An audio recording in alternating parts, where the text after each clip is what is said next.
do 8º ano, tudo bem com vocês? Aqui é a professora Raika e nós vamos para mais uma aula de geografia e hoje nós vamos estar falando sobre os aspectos naturais da América. Vamos lá? Se você quiser acompanhar com o seu livro, corre lá, pega ele, pausa o vídeo e vamos comigo. Como que ocorreu a formação do nosso continente? Nós sabemos que o continente ele deriva de placas tectônicas, que são imensas porções da crosta terrestre, certo? São aí uma coladinha com a outra, né? Estão lado a lado em constantes movimentos. E há milhões de anos existia apenas um continente na superfície terrestre, a qual os cientistas denominaram ele como Pangeia.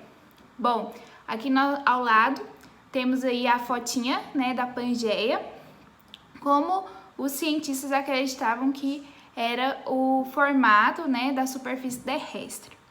Com o movimento dessas placas tectônicas, né, formaram-se aí vários continentes, inclusive o continente americano.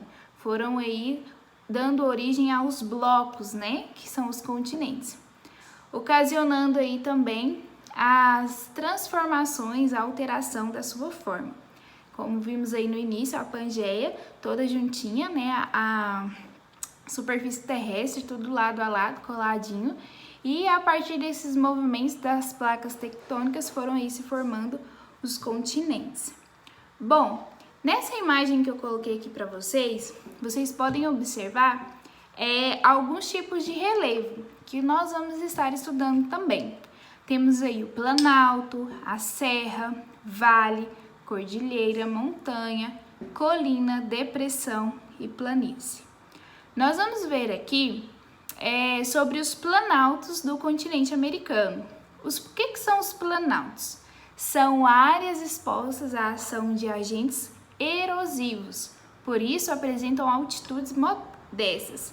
Nessa imagem que eu vou colocar aqui, mostra aí Montes Apalaches, que é um planalto do continente americano. Também temos aí vários planaltos canadenses.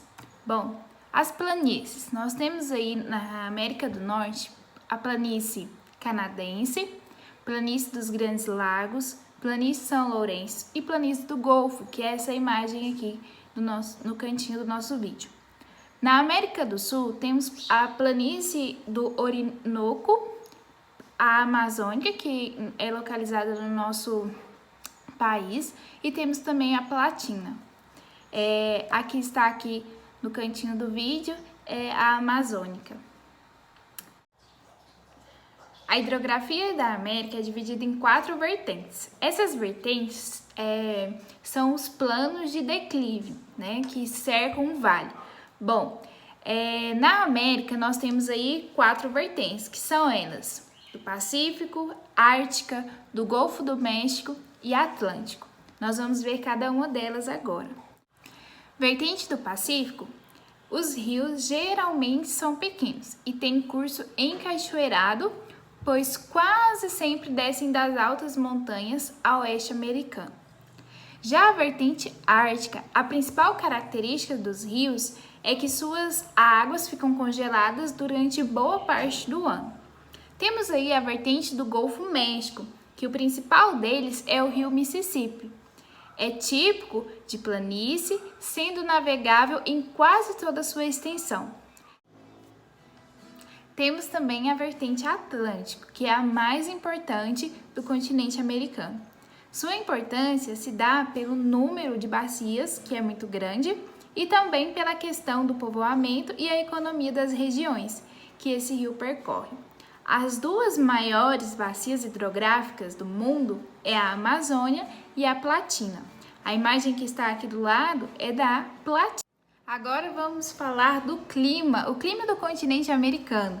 São climas quentes e úmidos, climas áridos, climas de altitude média, climas frios. São vários climas variados. Nós temos aí a característica dos climas quentes e úmidos é porque eles são controlados por massas de ar quente e neles não há transição fria.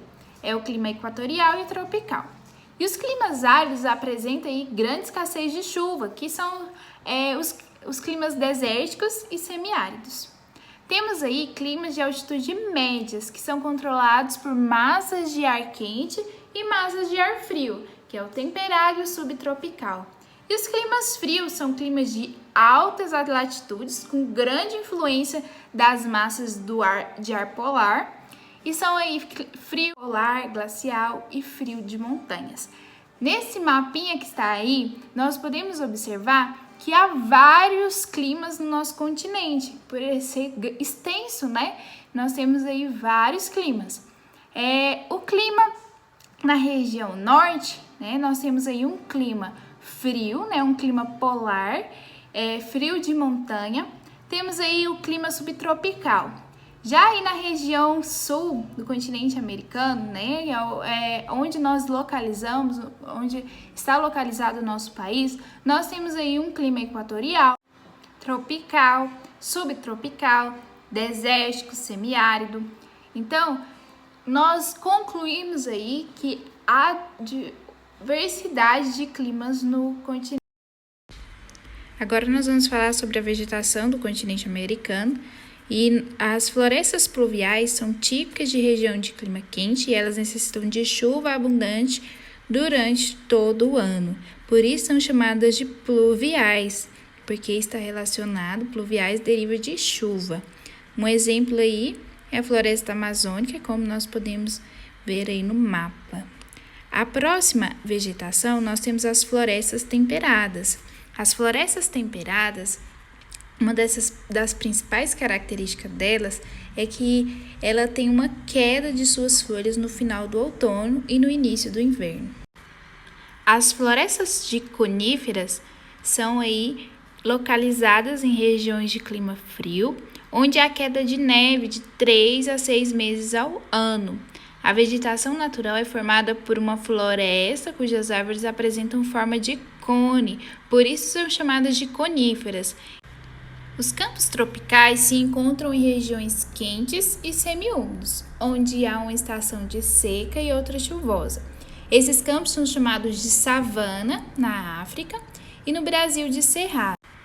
Temos também as pradarias, que são formadas por gramíneas que cobrem uniformemente o solo, como um tapete. Essa vegetação ela favorece as atividades agropastorais, que é a criação do gado. Na América do Sul, recebe o nome de pampas. A vegetação desértica reflete a falta de água. As poucas plantas existentes nessas áreas são espinhosas e sem folhagem, ou com folhas pequenas e de aspectos ósseos. A vegetação tundra é onde o gelo cobre o solo durante mais da metade do ano, deixando a vegetação rasteira e alagadiça. 1, 2, 3, come on!